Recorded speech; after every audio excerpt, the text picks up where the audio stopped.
Welcome, everybody. My name is Karl Karufel, alongside the curator of topics, and this is Turnbuckle Talk. Yeah, man, it feels like it's been forever since you and I have sat down and just chatted head to head with about wrestling, because it's been a really, really busy week. I know it's just been a week that's gone by, but just like it feels like forever since some of this stuff was unfolded, and we finally get to talk about it. There is so much that has happened over this past weekend, including the Friday, because it's, well, for most people, the beginning of their weekend. My God, there is just so much to talk about. As you can see there, returns and excitement.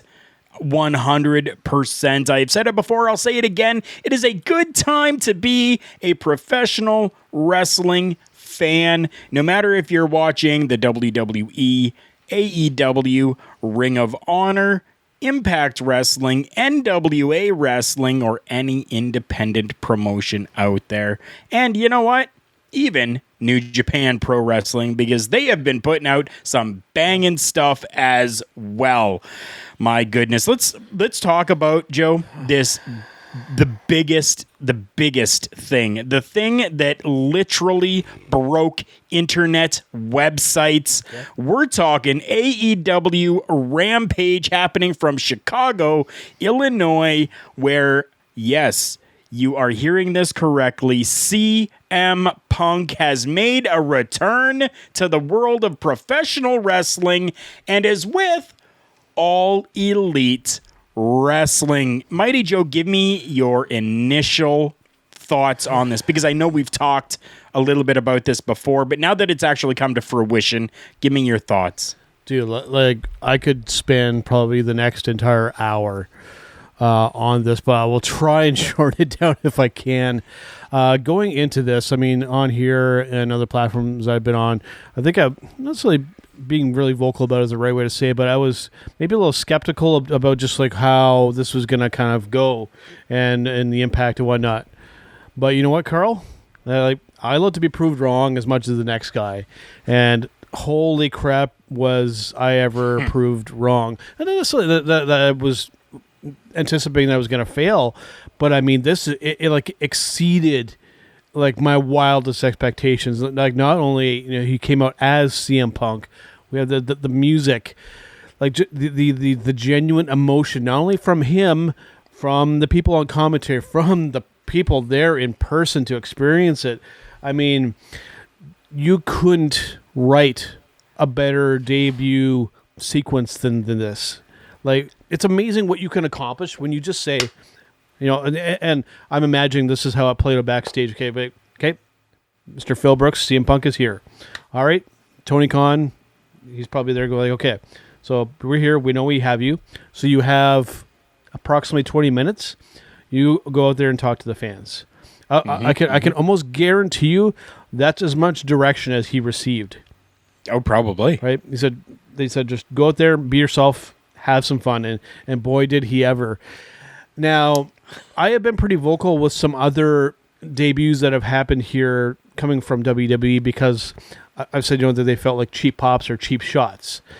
Sure. The difference between, because some people have criticized me a little bit, oh, you're so positive about this, people are so negative about the other ones. The difference here is that it's not just little petty kind of jabs. This is Punk spitting pure truth.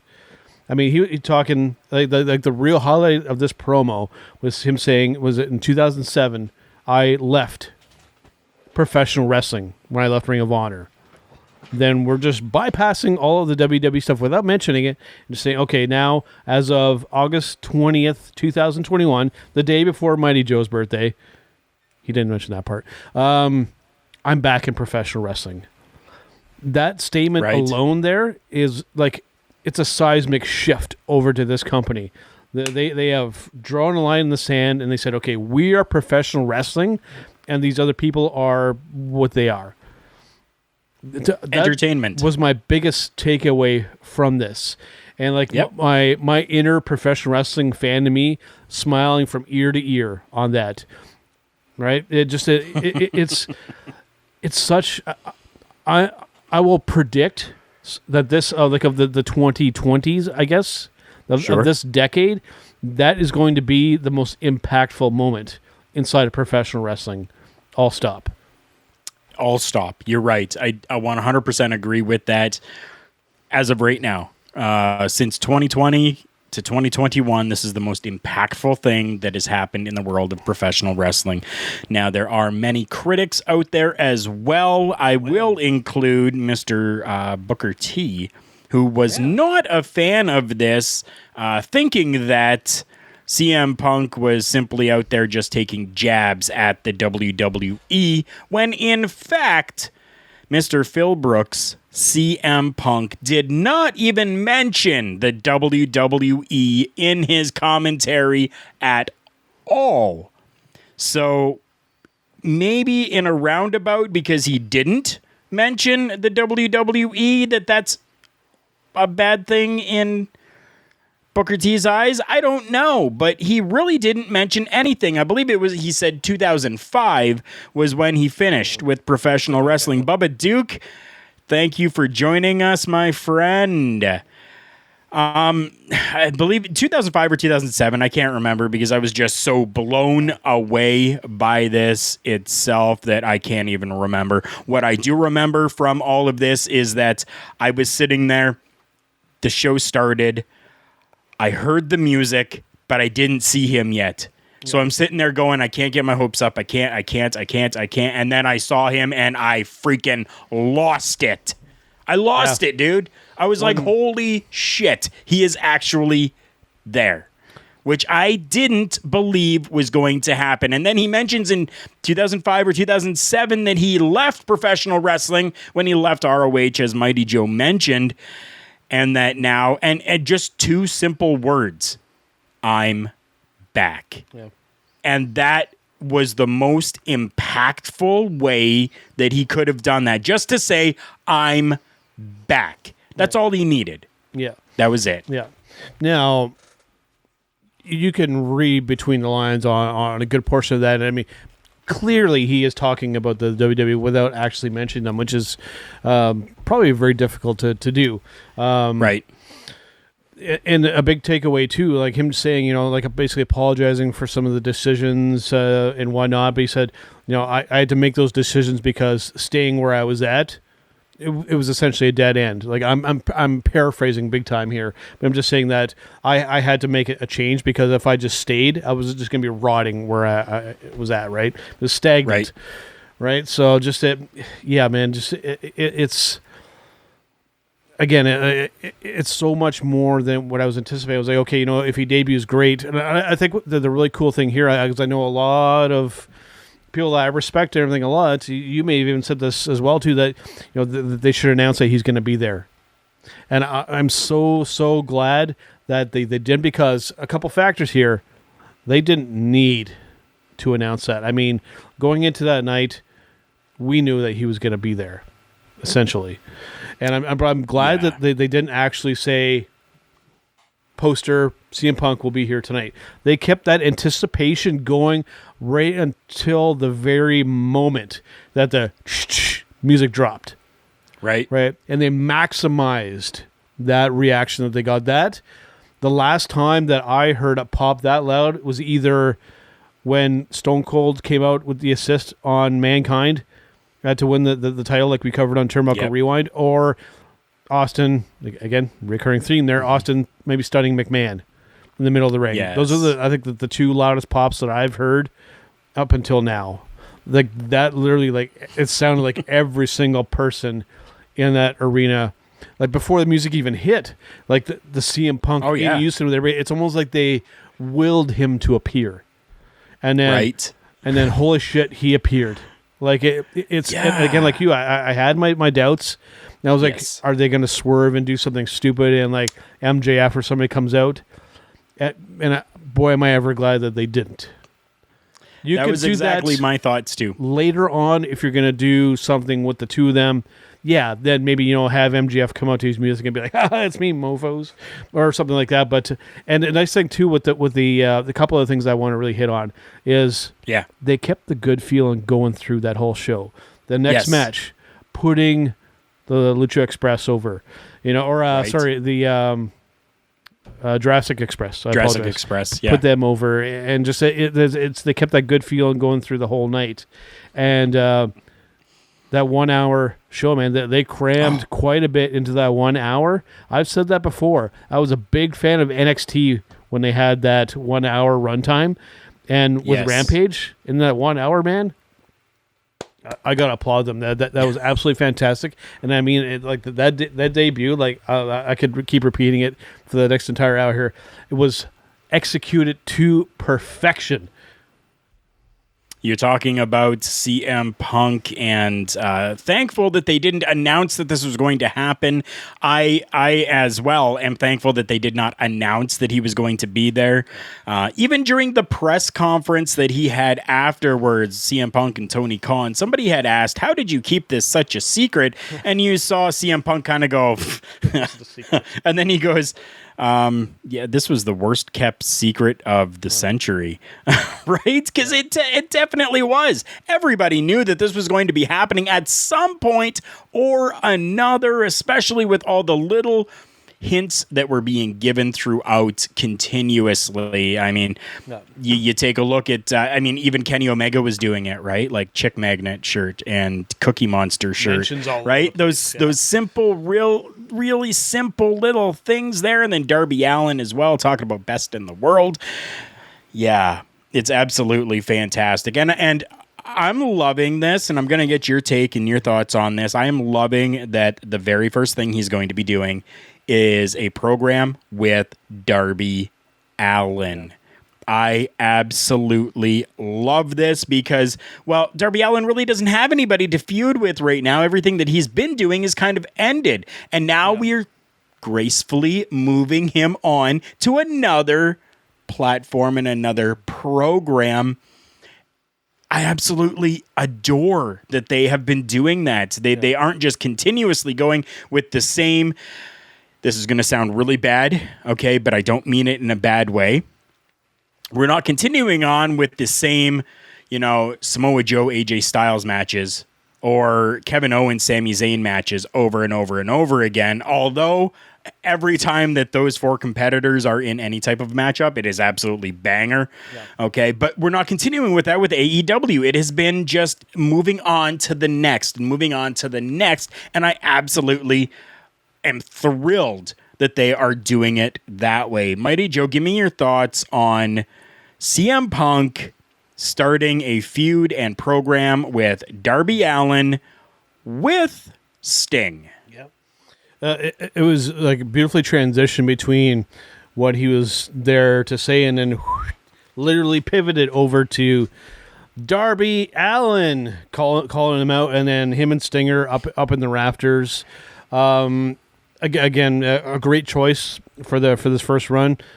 As per usual in the internet, there's people that are going to shit on it, of course. Right. It's not the right run, blah, blah, blah, whatever. I'm willing to give it a chance. This debut, not necessarily making me blind to stupidity going on, but I'm willing to give this a chance. Will it be a definite success? We don't know yet. Let's just give it a chance before we talk down about it. And then outside of that too, man, the best part that I like about Punk coming to AEW, and this goes for other potential ones coming very, very soon down the pipe, which we might get into in this episode, is that thankfully, with what's going on, this opens the door to so much more awesomeness. As I talked before at the Resurgence show, right, we saw essentially a show co-promoted by AEW, Impact Wrestling, New Japan, MLW, Ring of Honor, the dream matchups. NWA as well, that's right. The dream matchups that could be ahead for Mr. CM Punk are awesome. Like, we could as crazy as it sounds, we could see Punk show up in Impact Wrestling. We could see him possibly show up back in Ring of Honor, a place that he adored being at. We could see him in the G1 over in New Japan Pro Wrestling. The possibilities are endless, and it really just all depends on what he wants to do. But as he stated there, he is there for the younger guys. He wants to work with that young talent and get them over and Dude, I can't wait to see not only this matchup with Darby Allin All Out, which it's going to sell out Right. All Out. Everything afterwards, it's all just going to be gravy, dude. All going to be gravy. Yep. Yeah, it's like I said, I'm so stoked that it turned out to be so much better, and then at the end, to out of his own pocket, I did some research on this. He paid that. This was actually years in the making. This concept, right? They got a local company in Chicago to make enough ice cream bars for every single fan in the United Center, so that on their way out, on Mr. Phil Brooks, literally out of his own pocket, have an ice cream bar on me. I mean, the ultimate way to send your fans home after you've already made them extremely happy. I mean, this is just like a win across the board for the fans, for Mr. CM Punk himself, for AEW. I mean, this is incredible. Like I said, seismic shift over to this company. We'll talk a little bit more about the WWE coming up here, but I mean, like this, just it's they have clearly now, Karl, established themselves as a major player, largely due to this debut. I mean, it's the person who loves wrestling inside of me is just very, very happy right now. If everything else was shit this week, I would still be happy because of this. Yes, 100%. We're going to shift away a little bit from CM Punk right now, and I do want to talk about something that you actually mentioned and brought up here, Mighty Joe. You had talked about MJF, okay? And you had talked about it wouldn't have had the same impact had, maybe MJF had just come out, and ha, it's not CM Punk, it's actually me. Well, I want to throw this out to you and get your thoughts on it, because I think that this would be absolutely killer. So we've talked about CM Punk returning. Mm-hmm. We have had speculations of another name coming back and returning as well, not coming back, but returning to professional wrestling with All Elite Wrestling. I would beg to differ with anyone who says that this shouldn't happen, because I think a program between MJF and Daniel Bryan or Bryan Danielson would be absolute killer. And this would be a good time because we're riding off of the heels of CM Punk's return and everybody's all excited. Now we start kind of in the next couple weeks, not right away, but in the next couple of weeks, kind of plugging little things for Bryan Danielson. And then we have a little bit of MJF starting because he's now kind of ended this feud with Chris Jericho, essentially, right? He went through the 5 labors, everything like that, blah, blah, blah. Great. Awesome. Fantastic. Now really he has nothing. So I think it would be absolutely amazing to have those two in a program and have a build-up for it, which is something that I find is very much so missing in other companies. I'm not going to mention the conglomerate this time around, but I want your take on this. Please tell me what you think of a program between Bryan Danielson. I keep wanting to call him Daniel Bryan. Bryan Danielson and MJF. It'll definitely be Bryan Danielson. I believe that WWE would own the trademark on that name, but that's besides the point. Yeah. From everything that I've been seeing and hearing, all signs point towards if Daniel is going to be joining this company, that he will be probably headlining or the main event at the show they got lined up for Arthur Ashe Stadium in New York. Okay. Right? So everything I've been seeing has been saying that. And how far away is that? I don't know exactly when the show is planned. I will maybe do some research while maybe you're talking about something else, and I'll bring it up at some point in the show and try and figure it out. But I think that would be a great place because, I mean, he is kind of known in that area, especially for his time with Ring of Honor, kind of being up in that territory, so to speak.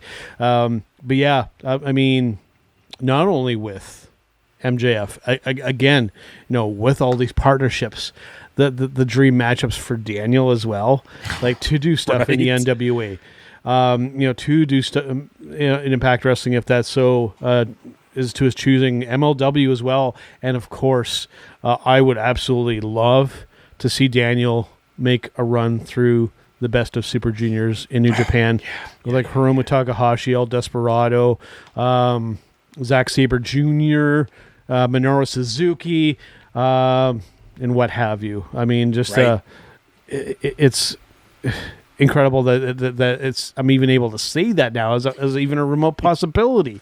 And if it happens, dude, man, we're gonna have so much good stuff to talk about. We definitely will. I am pretty sure that our good friend here, Bubba Duke, is still watching.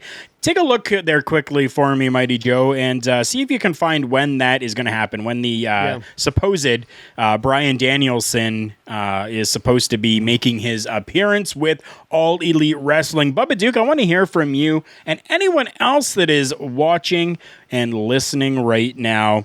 Give me your thoughts on MJF and Bryan Danielson. Do you feel that this is something that would be a really viable thing to do? Do you think it would be a help, a hindrance, or do you think that it would just fall flat on its face? So everyone that is watching or listening right now, give us your thoughts on a potential feud between those two people. We're talking MJF and we're talking Bryan Danielson. As we go over to the comments here. Okay. Bubba Duke is just saying yes. Yes. Okay. You know what? Yeah, I fully agree with that. Yes. This one here, John. How's it going, my friend? Good to see you back again. Yes. Shut up and take my money for MJF versus DB or Daniel Bryan or Bryan Danielson or whatever he's gonna be and come out as. I think it would be absolutely fantastic as well. Bubba Duke coming in with another comment here. I would like to see that. They are both great wrestlers. I'm so behind it 100%. Yeah. That is, you know what, I am as well. I think that both guys are fantastic. Both guys are fantastic, not only in the ring, but they can both be fantastic on that microphone as well. Mighty Joe, did you happen to find that? You betcha. A couple things on that. So the show is going to be called AEW Grand Slam from the Arthur Ashe Stadium in Queens, New York. Beautiful venue, by the way. Beautiful area. September 22nd. 2021 is the date. Interesting tagline for the first time ever. If I was our friend Mr. Franco Varga, I might be getting in touch with AEW that because they kind of stole his tagline there. Right. But I digress on that. But yeah, man, we won't have to wait long. September 22nd, so we're about a month out of seeing the possibility of John mentioning, if you want to pull up that comment there, Karl. No, we're not going to pull that comment up. Nope, but John, we will let you know that. Just hold on, my friend. Yeah, hold on. We'll get there. But yeah, man, at our Arthur Ashe Stadium in Queens, New York, it's a pretty good sized stadium. They can pack quite a few people on there. Yeah. And if they can get Mr. Danielson there, I don't know if it'll quite get to Punk's debut, but it'll be big. It'll be big. It definitely will. We are going to move on a little bit here from all this AEW talk, and we're going to talk a little bit about something that Mighty Joe has up on his screen available to talk about. I do not have it, so I'm gonna have Mighty Joe kind of go through everything that has happened, and we're just going to talk about it, not at length, but we're going to talk about some of the things that happened during SummerSlam with the WWE. Again, we're talking returns and excitement. Okay. Mighty Joe, let's talk a little bit of SummerSlam, please. Yeah, for sure. But it's the type of thing where, like, I don't want to be too negative because we start off with such a big positive. But I will say, just in general, a real mixed bag with SummerSlam. Just sure. right off the top, a real mixed bag. Great to have fans back for a big show. Very, very, very cool. But just kind of going briefly through some things here. I'm just pulling up the match card now. Sure. One of the guys that they've had so much kind of steam behind. Actually, two guys relegated to the pre-show on the show with Big E versus Baron Corbin. Yeah. Don't know really quite what to say on that one. what seemed to be a pretty popular match. RK Bro, of course, Randy Orton and Riddle with against AJ and Omos was apparently a good match. I didn't get a chance to see that one. I didn't watch the entire show. I kind of watched some bits kind of here and there. Okay. So I want to just mainly comment on the stuff that I did see. The next one that I want to kind of talk about is, of course, the match for the SmackDown Women's Championship here. Because we did see a debut at this moment here, Karl. I am so... Okay, so I'll spoil the surprise. Becky Lynch, all right, showing up. Nothing against Becky Lynch, right? I like Becky Lynch. But they did everybody such a huge disservice here. Not only Bianca Belair and taking her off the title in such a quick and very unusual fashion, but I mean, apparently now what's happening, because we know what's happened after the fact here, that they're essentially looking at turning Becky Lynch into a bad guy. Like essentially we're turning her heel at this point. Double whammy. Not only did you mess up with Bianca Belair, I mean, she was visibly upset about it. I don't know if this was an audible call on the fly, but now you're going to turn Becky Lynch, like one of the most popular characters, into a bad guy because, hey, it's WWE, we got to turn you heel. Absolutely mind-boggling to me on that one. Mm-hmm. The next one I want to talk about, again, of matches that I watched, I'll stick to the positive on this one. Edge versus Seth Rollins. I thought a really, really good matchup. But for me, like the real highlight of that one, dude, that entrance with Edge, coming out to the Brood entrance music first and then moving over to... That was really, really cool. That was probably my highlight of the evening, actually, to be perfectly honest with you. Then we saw Bobby Lashley versus Goldberg. Again, like it's glad to see that Bobby Lashley hung on to the title here, but this is one of these ones where I get the appeal for Goldberg, but like I'm so over it at this point. And then this stuff with Roman Reigns and John Cena, I actually really enjoyed the matchup. I really enjoyed that. Yeah. And then Roman actually getting the win over Cena, which I was frankly kind of surprised. And then Mr. Brock Lesnar shows up. Really cool here, Karl. But it didn't feel special, or we didn't really get... We got spoiled. Let's be perfectly honest. To rewind back to our first time, we got spoiled with the CM Punk and just the overwhelming of genuine emotion. That's the key point here. And then we shift over to SummerSlam, and there wasn't that. We didn't elicit that reaction at all with any of these matches here, Karl. Now, I don't speak for every fan out there. I'm sure people there in person, even people that Mr. Spencer Love and JPJ, there in person, I'm sure that they probably enjoyed the hell of the show. Oh, I'm sure they did. It's probably great to be there in person. There's some really, really cool moments. But when you compare this to the tone that was set on Rampage, it's hard to beat, man.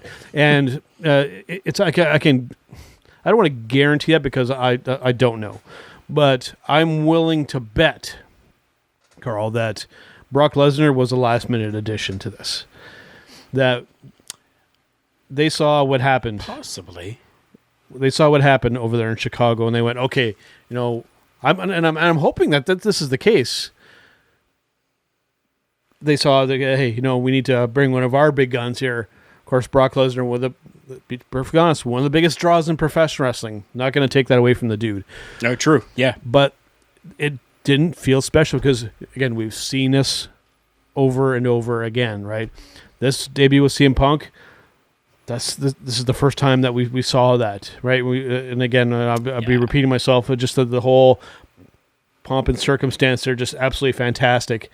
SummerSlam was good, but it didn't come anywhere near. It's not even the same stratosphere as what they accomplished that night in Chicago.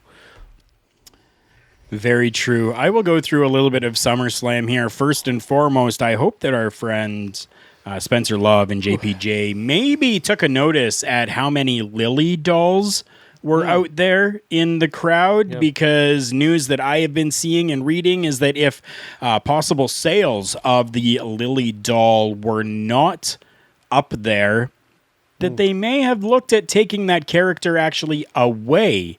So I feel as though it did well because Monday Night Raw, we actually saw Alexa Bliss come out with Lily just to say hi. If you have not seen Monday Night Raw, go and watch it just for that even. It was absolutely fantastic.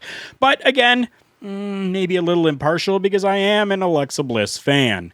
Talking SummerSlam here, I'll just go through things super quickly. Big E, Corbin. Yeah, not bad. Good little match. I enjoyed it. But again, two people that shouldn't have been on a pre-show. They should be 100% on the main show. The stuff with Baron Corbin right now is killing it. Yeah. Killing it right now. People are loving it. I'm seeing all over social media that people are super stoked and happy with this, and that the character is over and working. They think it's legit. The way that they set that up, they actually made it seem like he actually stole money out of somebody's wallet backstage. They planted that seed, and then I have to applaud whoever ran with that story, and I'm glad that they're actually letting it continue because they hit a nice kayfabe story there. Congrats to them. RK Bro winning those tag team championships, I'm super happy about that, but I'm not at the same time. Randy Orton seems to have been delegated down to just continuing to work with another person and winning tag team championships instead of actually being in title pictures, singles title pictures, where I believe he actually should be. Alexa Bliss defeating Eva Marie, and a little bit of fallout happening there between Eva Marie and Doudrop afterwards. Monday Night Raw, Doudrop coming out and saying that she actually likes that name, that it was given to her as a bad thing, but she actually likes it. And now next week, we're actually going to have Doudrop versus Eva Marie. Do I really care about the match? Not so much, but I hope that this ends everything with Eva Marie so that Doudrop can go on and be just the fantastic wrestler that she is. And of course, Alexa Bliss winning, of course. Close to my heart. Damian Priest defeating Sheamus by pinfall. You know what? That was actually a really good matchup. Like nearly 14 minutes of a match. I was very happy with it. The Usos defeating Rey Mysterio and Dominic Mysterio, keeping the tag team championships over on the SmackDown brand. I'm okay with that because this might actually give us a little bit more time to have a feud between these two teams, which I am okay with. Definitely am, because they put out a banger. Becky Lynch defeating Bianca Belair. Well, Mighty Joe already kind of gave the thoughts that I share on that as well. Total disservice to absolutely everybody, including the WWE Universe on that. Drew McIntyre defeating Jinder Mahal by pinfall. Veer and Shanky, the guys that are with Jinder Mahal, really weird names, Veer and Shanky. I digress. They were banned from ringside, which allowed Drew McIntyre and Jinder Mahal just to go out there and do what they do, although it was not a very long match, 4 minutes and 40 seconds worth of a matchup. Those two guys are absolutely amazing inside of that ring, and, I mean, we need to stop hindering Jinder. Don't hinder Jinder anymore. Come on. Yep. Come on. Charlotte Flair defeating Nikki A.S.H., who was the champion, and Rhea Ripley by submission. I am not a fan of this. I know some of our other friends are Shar fans. I'm tired of seeing that, and I'm tired of the women's division revolving around the same four women. Tired of it. Edge defeating Seth Rollins. Wow. Absolutely fantastic of a match. I was very happy with that. Bobby Lashley defeating Goldberg by referee stoppage.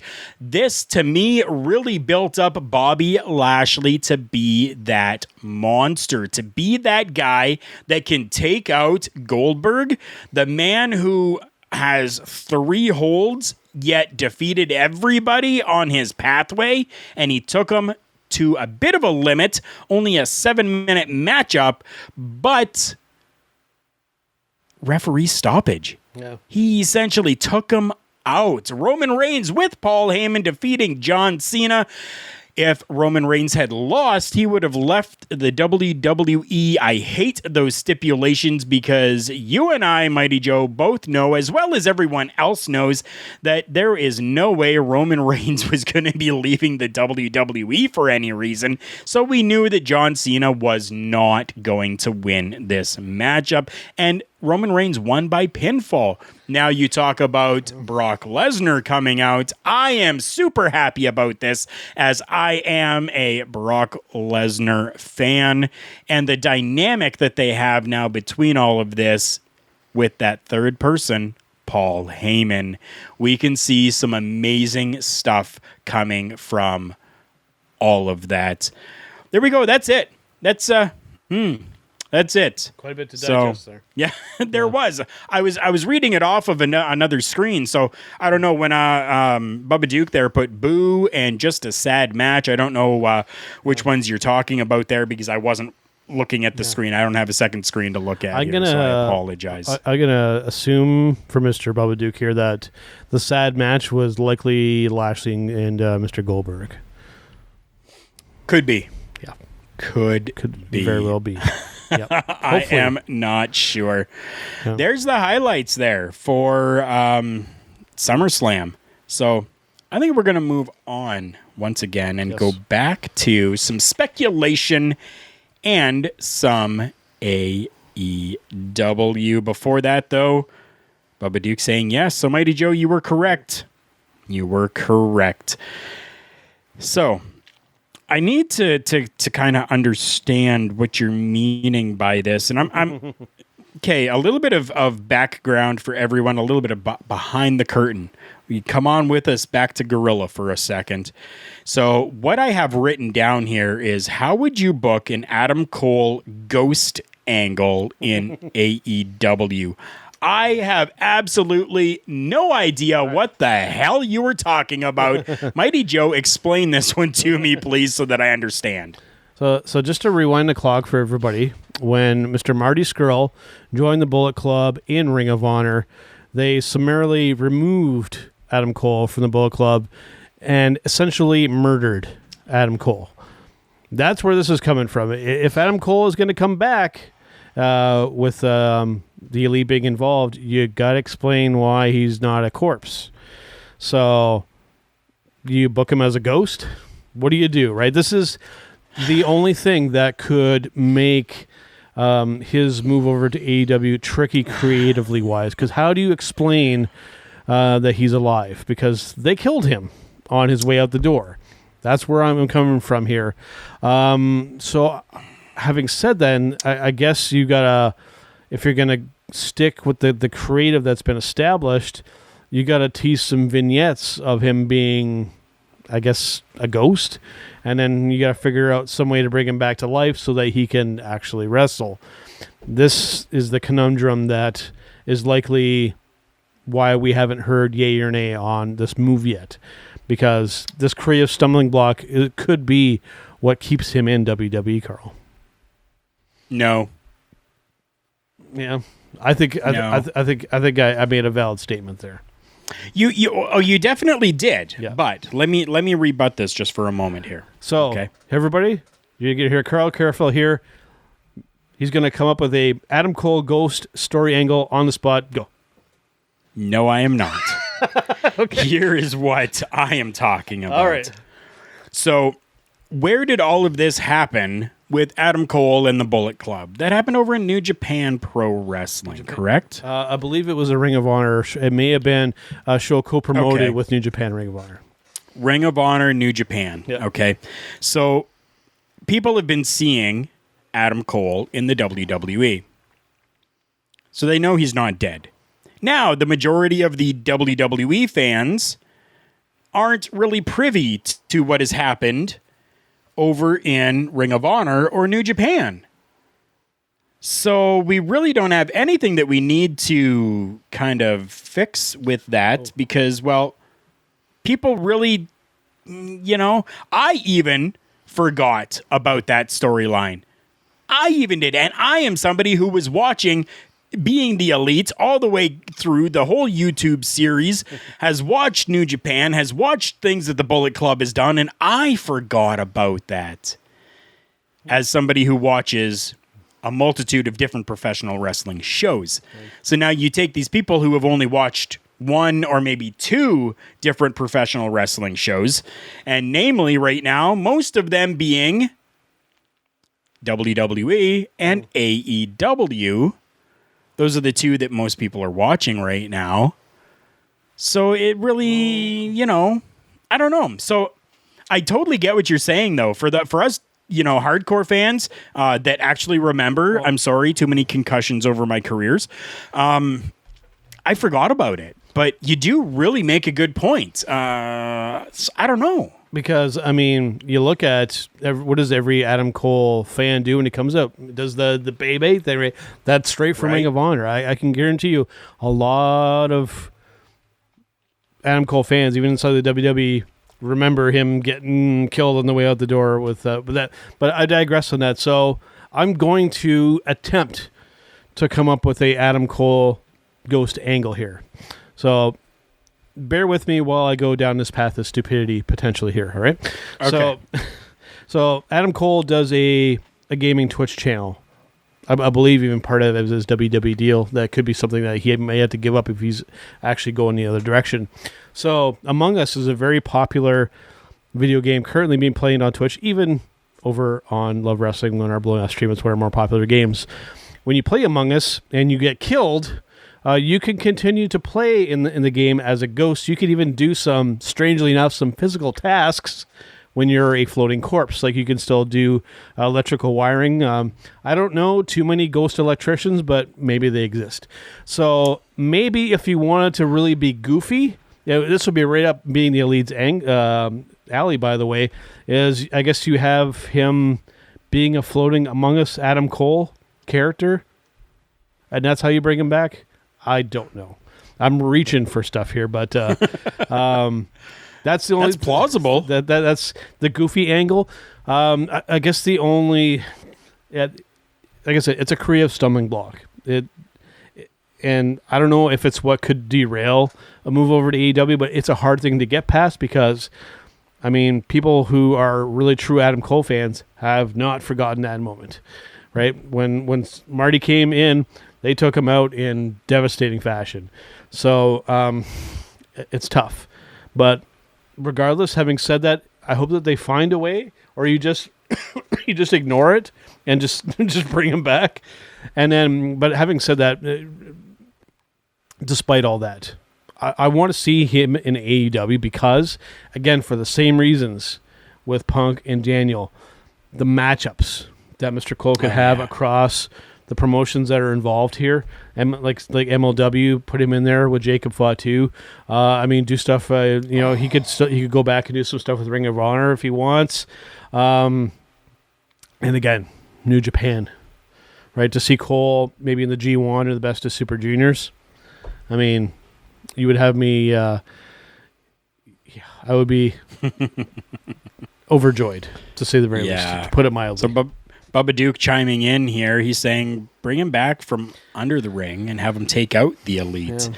See, that could kind of go along with that whole ghost thing. They killed him, whatever, come out. And, the Elite is kind of a comedic type of little faction that's there, right? And they could be like, we killed you. Yeah. How did you come back from the dead? Yeah. Type of thing, right? Or maybe you do the Midnight Rider gimmick. But, that's been done quite often, right? Yeah. But I'm thinking that's the only way that you avoid the paranormal stuff, because they haven't really done that on AEW. And, especially with Punk saying, hey, we're professional wrestling, you need to be careful here because you could cross over into the goofy and, right? So, where I'm going with this. So it's try carefully. Like I said, maybe the best approach is just ignore what happened and just start fresh and just say, hey, you know what?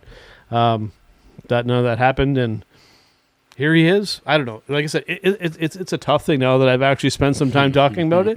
Right. It's hard to explain that he's back from the dead. Yeah, it definitely is. Wow, you know what is not dead right now? What is not dead is our friends over at Collar and Elbow brand. Collar and Elbow brand is a brand that has taken professional wrestling fashion to the streets, and it is absolutely fantastic. We're going to take a little bit of a commercial break here and hear from our friends over at Collar and Elbow brand and OVW. We'll be right back. Wrestling. A love and a passion we all share. I've started a wrestling brand. The wrestling brand. A brand founded on the aspects of wrestling. Two entities working together to create a product that connect emotionally for people everywhere. Collar and Elbow is the brand. Passion and love for wrestling is the drive. I am Al Snow, and this is Collar and Elbow, the wrestling brand.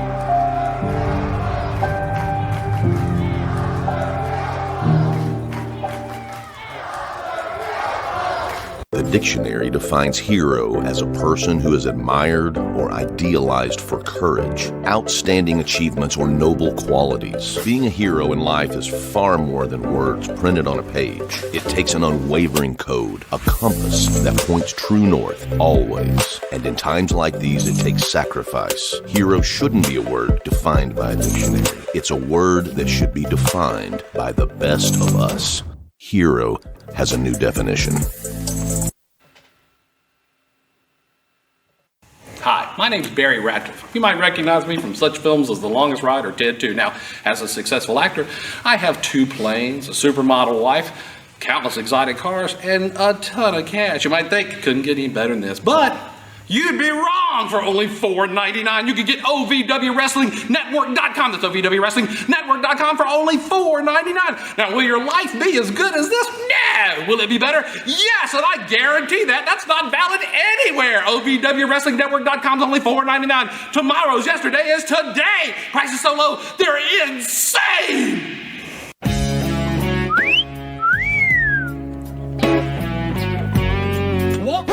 Angry but so do I at OVWWrestlingNetwork.com. It's only $4.99 a month. In between excitement, me too. OVWWrestlingNetwork.com is only $4.99 a month. You get that incredible value. She cost me $17 million and I loved it. Want a real value? OVWWrestlingNetwork.com. It's only $4.99. That's a price so low. Well, it's insane. That's right. It definitely is insane. I am Karl Karufel, and we are back from commercial break with Mighty Joe on Turnbuckle Talk. This has been a fantastic episode so far. All the fan interaction with us today has been absolutely amazing. So take a look at that that ticker down below. Yes, thank you to all our amazing fans and supporters. We 100% appreciate all of you. Now, we're coming to a fun time of the show where lots of people like this, lots of people enjoy this, and lots of people sometimes even send us theirs. But everybody, we are getting ready for our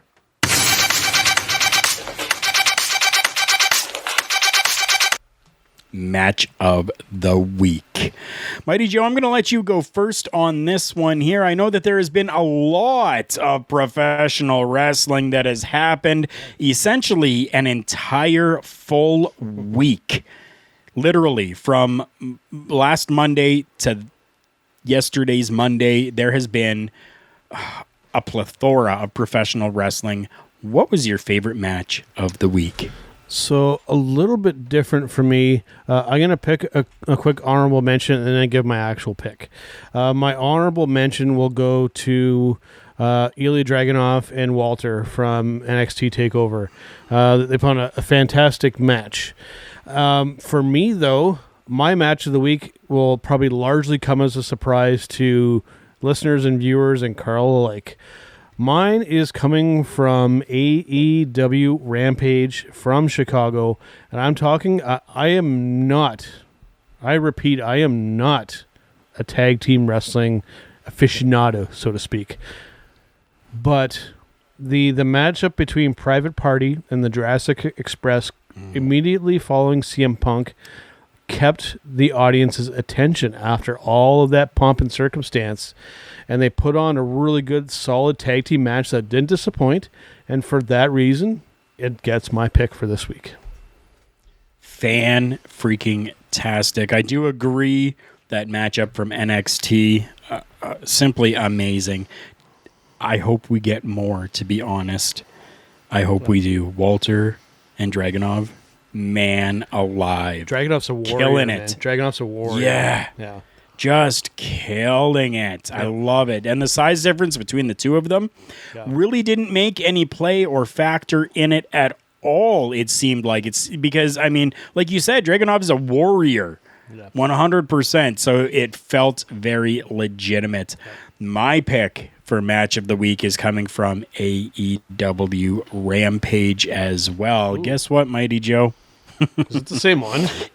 It did not happen. It is not the same one, but my pick is the same as our good friend Bubba Duke. We are talking MJF versus Chris Jericho. That was from Dynamite, was it not? Dynamite, yes. Not Rampage, Dynamite. Okay. Yes. There we go. That for me was the best matchup this week. Just everything that happened, the whole build-up, the whole, 5 trials of Jericho and all of this that had, I love build-up to things. And this here was absolutely fantastic. And the way that it ended, I thought was absolutely superb. With Jericho taking Floyd and hitting MJF with it, and then going for that Judas effect, and then realizing he couldn't use it, only for MJF to essentially use it and get the win. Absolutely fantastic. AEW killing it right now. They are. Absolutely killing it. And especially if you're taking a pick from AEW. Wow. They're telling some long-term stories here, and it's consistent as well, right? It's nice to see from some North American professional wrestling that we typically see. They've been doing very, very well. Keep the good things going there, guys. I was a skeptic for a while, and honestly, I wasn't watching AEW for a while, but boy, they've piqued my interest again, and if they can keep it, I will be a regular viewer every single week. Sounds good. And you know what, people? You heard it here first. That means that's some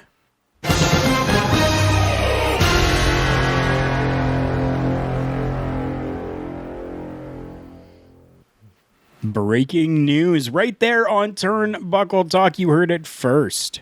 If this continues, Mighty Joe could become a regular watcher.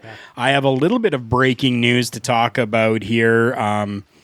That kind of isn't fully out there yet, but will be announced soon. So I want to give everybody this little bit of information so that you make sure that you are following all of the social media platforms for this company so that you know when this is going to happen. But Impact Wrestling is announcing a big new distribution deal happening soon. Anthem CEO has gone on record as saying he took to Twitter and said that he teased a big deal, a big distribution deal for Impact Wrestling. He actually responded to that on an older tweet that was out there. But he says, hey, y'all, I'm here. Was busy trying to keep up with at Impact Wrestling, launching so many new channel streams and products. Getting pumped. Thank you for watching. In an insanely increasing numbers. Big new distribution deal coming soon. So make sure you're following Impact Wrestling to kind of find out what this new distribution deal is going to be. I'm very interested. I don't know what it is. I don't know when it's going to happen, but it's going to happen at some point. We all know. We all know. Mighty Joe, do you have anything for breaking news right now? I only want to bring up one thing. I've been, for the majority of Turnbuckle Talk here, very, very positive about things that I've seen. But those who know me well enough, Karl, and our viewers know that I call a spade when I see it. You know, I give credit when it is due, but when I see silly, dumb things, I call it out. And this week, I'm calling something out that is very disappointing for me. I do not watch Raw on a regular basis. It's 3 hours of stuff that insults my intelligence for the most part. I don't speak for everybody. They brought Karrion Kross over to Raw, and they couldn't leave well enough alone, Karl. They just... I can suspect who is involved here, and I may be wrong, but you had a perfectly fine Killer Cross with Scarlett, and you had to put a gimmick on him. Why? Right. Why? It was perfectly fine. Yeah, they put some kind of like red, like they tried to make him look like a comic super villain or something like that. You didn't need to. This man is intimidating on his own, and you have Scarlett with him as well. They're a perfect duo. He is just intimidating, just the way that he is. This thing that they're doing, it takes away from what he's about, and I'm not a fan of it whatsoever. You're not a fan of Lego Ninjago, Karrion Kross? No. Not whatsoever, man. It does nothing for me. I'm not the only one that's voiced this opinion. It's typical WWE at this point, but like I said, they didn't need to toy with that whatsoever. If it ain't broke, don't fix it, and it was nowhere near being broken. Not at all. I do enjoy the fact that he actually came out and did get the win. At least they didn't mess that up. Wasn't back out defeated by Jeff Hardy for a third, fourth, fifth, sixth time. That much I am happy about. Yeah. But yeah, this whole new look that he's got, whatever. I just hope that they continue to let him be the dominant force that he actually is. I have one more little piece of breaking news for everyone here. And you know what? If you are not following us over on our YouTube page, you need to make sure you do. We are found at Turnbuckle Studios on YouTube. Or you can go to youtube.com/user/my name, Karl Karufel, and that will take you right there as well. But the little bit of breaking news that I have for that is that we have allowed and included someone else to be part of the Turnbuckle Studios. Mighty Joe doesn't even know anything about this because we talked about this a while ago, and I feel that maybe we'll bring it up now because I know that this person is itching to put out a little bit of content as well. So our good friend Bubba Duke, who works with the Boar's Nest over on Facebook, is going to have a little bit of his professional wrestling talk that he will be doing on Turnbuckle Studios. So we're trying to build things up a little bit here, and we know that as handsome as I am, and as much as you kind of want to see Mighty Joe once in a while, we're going to include some different faces and stuff as well, because we are all inclusive here, because, well, we all love wrestling. Yeah. That's exactly what it is. So we are very much so happy and open to allowing others to come onto the channel. So Bubba Duke actually on YouTube right now saying thank you guys, means so much. He is still a green when it comes to doing the content and putting out the streams and stuff like that. So it isn't possibly something that you will see a lot of coming from him, but we feel that because of our fan base of professional wrestling fans, that we would allow him a little bit of that as well. So we're happy to welcome Bubba Duke into the Turnbuckle Studios side of things over on our YouTube.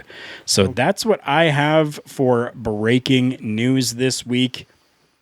Not a whole lot right now. Things have been just absolutely fantastic. I don't know. It's just been fantastic. The only other brief thing that I want to mention before we get to our final segment and wrap things up here, Karl, just wanted to make a brief mention that apparently, from the numbers that I'm seeing here, I guess there was a press release done.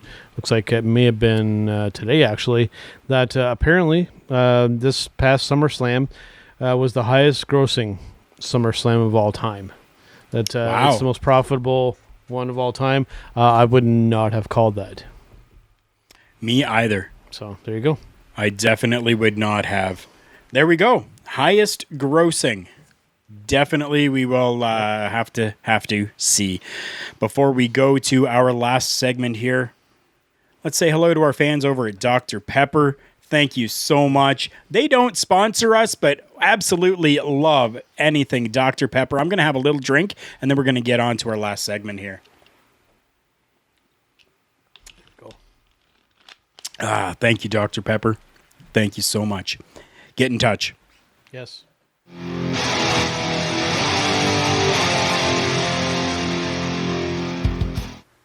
We have now made it to that segment that everybody seems to love, our Showstopper segment. Now, remember, everybody, if you have something that you feel would be a great Showstopper segment for us, reach out to us and let us know on our social media pages at TB Talk Pod on Facebook, Instagram, and Twitter. Showstopper this week, we're going to talk a little bit more about CM Punk because, well, why not? Right. This has been absolutely fantastic. As we said, had broke the internet. The ProWrestlingTees.com website actually went down. Yeah. Because there were so many orders coming through for that new CM Punk AEW t-shirt. Mighty Joe, we're going to talk a little bit, though, about matches and moments. So I'll let you go first with this. Give me your stuff on CM Punk when it comes to matches and moments. For me, like favorite matches, I'll start first in the WWE. Him winning the title from Cena and leaving the company with the belt. I mean, like after the pipe bomb, that whole sequence of events. Absolutely fantastic. It seems to be, I don't know all of the involvements backstage with this, and frankly, to keep the mystique, I don't necessarily want to know, because I mean, it does appear to have been like essentially what was referred to in the business as a shoot that almost turned into a work, essentially, because they saw what they had there, and thankfully they let him kind of run with it. And then, I mean, outside the WWE, I mean, we can't not talk about CM Punk and not talk about the series of legendary matchups between him and Cole Cabana on the independent scene. I mean, those guys over in that area and that territory, so to speak, we're almost getting back to using that terminology again. Those series of matches that those guys put on with each other are awesome. Like, if you can find some of them on the internet, like those guys lit it up on a nightly basis. Absolutely fantastic. And I'm hoping, fast forwarding now to current day, that those two good gentlemen can bury the hatchet at some point and either find it in themselves to have a match against each other or maybe possibly tag team together. I know that part is probably a bit of a stretch, but to at least have them coexisting, to at least have like an ultimate kind of blow off match between the two. I mean, that could be really, really interesting. But for me, like just, and of course, I mean, moments. This moment on Rampage, like it's one that will stand the test of time. There's so many wrestling moments that have happened just since you and I have started doing this podcast that will come and go and will be largely forgotten.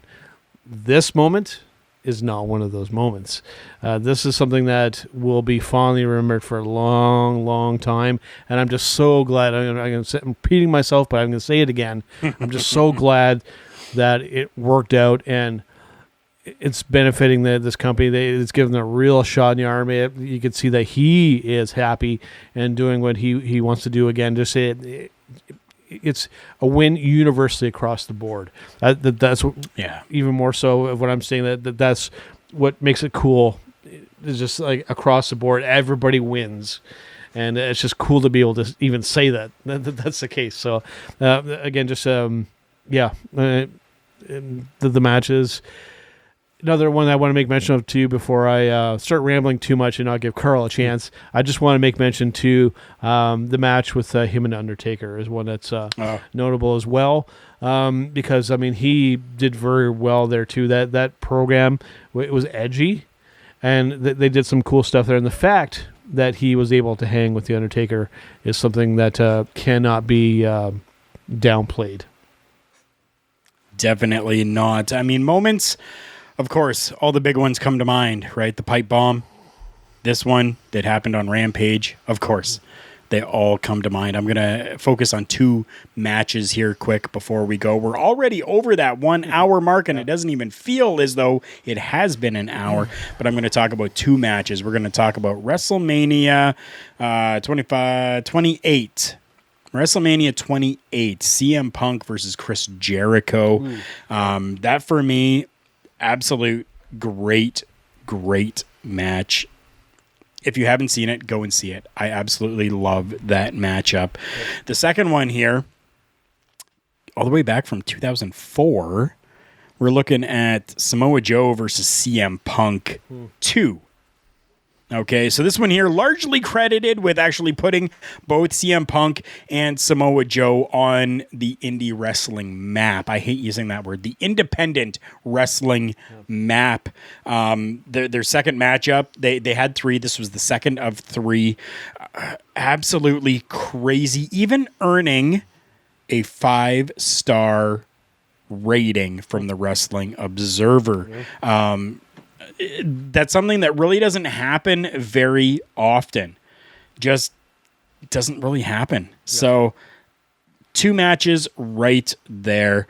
To end things out here today, I think that we can fully agree with our friend Bubba Duke here where he says, CM Punk, CM Punk, CM Punk, CM Punk. So happy to be a fan of pro wrestling right now. We definitely are. Speaking of pro wrestling, Mighty Joe, what have we got coming up tomorrow with our friends over at Love Wrestling and Turnbuckle Rewind? It's an interesting one. I think that it's going to be one that people are going to dig. We're going back to WCW with this one in the mid-90s. We're talking Jushin Thunder Liger versus Rey Mysterio. During this time period in WCW, one of the real highlights of the television product were these cruiserweight matches. And This is definitely one of them. And I'm looking forward to this one. It's not a big, long, extended match, but what these 2 guys put on, and this was not a rare occurrence with these guys. These cruiserweights, and these 2 gentlemen included, put on great matches on a regular basis. And it's going to be cool to talk about it, and I hope everybody's looking forward to hearing it and hopefully being able to watch along too, because it is available to watch for free on YouTube. So make sure and check it out. If you guys have not, make sure you go and check out Love Wrestling at lovewrestling.ca. They have all the social medias available over there, and yes, even including TikTok. Yeah, there's even a TikTok for Love Wrestling. Amazing stuff going on everywhere with everything Love Wrestling. So many great programs that are over there, not just Turnbuckle Rewind. We appreciate you watching that as well, but you really need to check out all the other programming that's there and follow their social media. They always put out, one is what's coming up for the week. Absolutely fantastic. I love seeing those. I love when they show up so that we can share them out with everybody so that you know what's happening over at lovewrestling.ca, as well as that weekly goals. You guys have been killing it. Whoever has been a part of Love Wrestling and shared all of this out so that fans can find it and see it. My goodness, you people over there have been absolutely fantastic and hitting those numbers and those goals on a weekly basis. It is mind-blowing, unbelievable. LoveWrestling.ca. You need to check them out. Why do we focus so much on LoveWrestling.ca? Well, you might have to wait until next week, but there could be something in the works happening here. There just might be. There just might be. I think we might leave it at that for now. I will make mention, too, I don't want to forget our friends over at the Hitting the Marks podcast network, where you can also find us there, as well as our friends over at Indie PW, where we're also syndicated there as well. And I also wanted to make mention that if you do follow what other things that I do, I was, of course, on this week, well, we recorded a while ago, myself, Mr. Michael Jargo, who actually appeared recently on a broadcast with No DQ'd, by the way. Shout out to him and them as well. Nice. And Mr. Billy Ray Valentine sat down and reviewed the Wrestle Grand Slam event from New Japan Pro Wrestling. And Jargo also had a rundown of what's been going on recently with Stardom, for those of you who follow that product as well. So make sure and check that out. Had a great time talking with those guys. What's the website for Hitting the Marks? Yeah, you nailed it right there, brother. It is hittingthemarks.com. That's right. And our friends at Indie PW as well. They put out amazing content at Indie PW, including this. We absolutely love it and are so thankful for them. And even for our friends at hittingthemarks.com. So much great content over there as well. Lots of stuff from, Jargo, Michael Jargo, our friends over there, and from RBV as well. Absolutely fantastic stuff. I am so happy and privileged to be able to call all of these people from all of these networks, my friend. Thank you so much to all of our fans, our followers, our listeners, our supporters. Without you guys, we would be absolutely nothing but two guys who are just spewing their own crap out onto the internet with absolutely nobody to listen. But you guys continue to listen, and we love it. Mighty Joe, you got anything else to close this out today? I think I got all of it. I also produced a show on Love Wrestling called Between Two Beers. It feels like it's getting to the point where I have to set aside like 15 minutes at the end of these shows to make mention of everybody. We're all over the place, doing lots of stuff, being busy doing this, and I wouldn't have it any other way. Definitely. With that being said, everybody, make sure you tune in next week to hear more of the ramblings from Mighty Joe and Karl Karufel on Turnbuckle Talk.